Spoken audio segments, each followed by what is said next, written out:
talk to me. What are you doing here?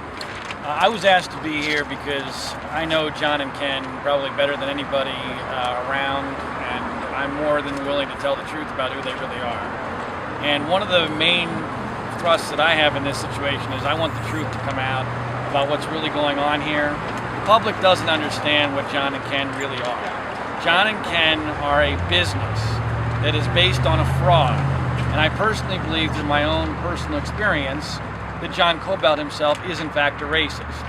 And I'm coming from this from the perspective of somebody who is a free speech advocate, who's been on the air for many years in many markets, who doesn't like the notion of talk shows getting in trouble for things that they say, especially when it's false claims of racism.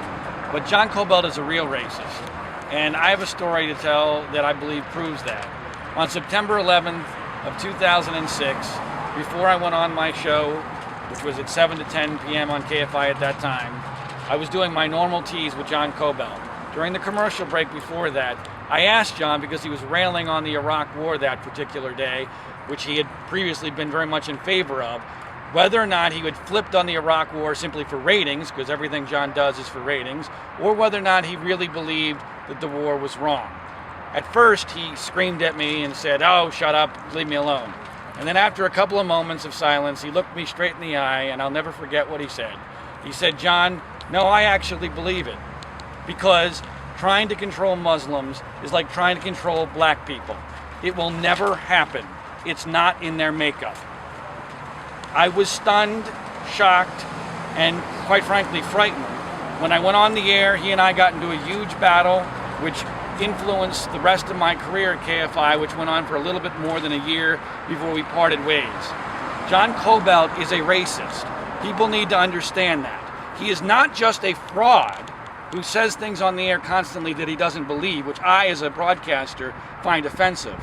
He is somebody who I have seen personally is in fact a racist. And therefore, when he makes comments like Whitney Houston being a crack-co, you have to interpret it from a different perspective than somebody else saying it in a similar situation. And there have been many other times on the air, whether it's about TSA agents. I heard him do a diatribe, which happened in 2007. It was October of 2007. I can send you the audio if you'd like. I've sent it to Jasmyne, where he goes off on TSA agents at LAX about how stupid they are. Now, that wouldn't apparently be a racist issue on its surface, except when pushed as to why he believes this, he says, "I have profiled them.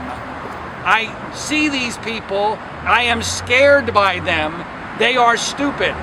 Now, when you look at the demographics of TSA agents at LAX and you put it all together, it's pretty clear what John was talking about. In fact, Ken Champeau, if you listen to the audio, was clearly frightened by this and pushed him off the subject matter immediately.